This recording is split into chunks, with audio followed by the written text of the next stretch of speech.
অলপ খাই দিয়ে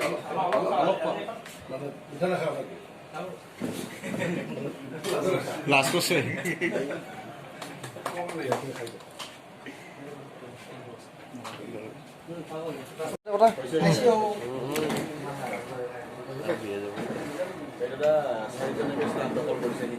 আজি যি ফলাফল ঘোষণা কৰিলে এই ফলাফল ঘোষণা মই পাটাচাৰকুছি সমষ্টিৰ বিধায়ক হিচাপে মই নথৈ আনন্দিত কাৰণ পাটাচাৰকুছি সমষ্টিৰ পৰা দুগৰাকীয়ে এইবাৰ ষ্টেণ্ড কৰিবলৈ সক্ষম হৈছে আৰু এগৰাকী হৈছে আমাৰ ৰিয়া শইকীয়া আৰু আনগৰাকী হৈছে সপ্ৰসী কলিতা আৰু দুয়োগৰাকীকে মই অভিনন্দন জনাইছোঁ আগন্তুক দিনত কিন্তু মনেৰে যি ভাবিছে সেই ক্ষেত্ৰত যাতে শিক্ষাটো লাভ কৰি পেলাই দেশ আৰু সমাজৰ হৈ পেলাই যাতে ধৰি কাম কৰিব পাৰে তাৰ কাৰণে মই আশীৰ্বাদো দিছোঁ আৰু লগতে আমাৰ কৃষ্ণকান্ত সন্দিকৈ আমাৰ যি ছিনিয়ৰ ছেকেণ্ডেৰী স্কুল তেওঁলোকৰ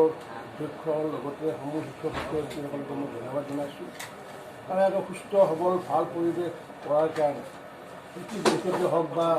অন্য দিশতে হওক যাৰ ফলস্বৰূপে এতিয়ালৈ এই প্ৰতিষ্ঠানৰ পৰা ২৭গৰাকীয়ে ষ্টেণ্ড কৰিবলৈ সক্ষম হৈছে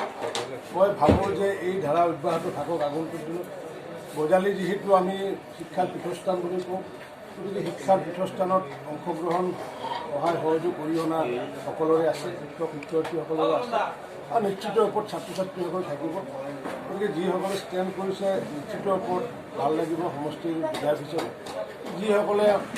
মনে ভবা ফল কৰিব পৰা নাই তেওঁলোককো মই শুভেচ্ছা দিছোঁ আশীৰ্বাদ জনাইছোঁ তেওঁলোকে আগন্তুক দিনত যাতে দেশ আৰু সমাজৰ হৈ পেলাই যাতে কিবা কৰিব পাৰে